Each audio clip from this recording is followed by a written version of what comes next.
Aynan hozir sizning hayotingizda nima sodir bo'layotgan bo'lsa, bilingki, demak xayrlisi shu ekan.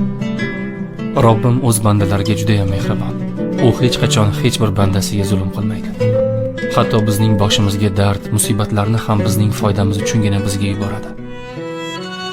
Sog'likni qadriga yetishimiz uchun bir muddat xastalikni, boylikni qadriga yetishimiz uchun faqirlikni, sevganlarimizni qadriga yetishimiz uchun esa biroz yolg'izlikni ta'mini totib ko'rishga to'g'ri keladi.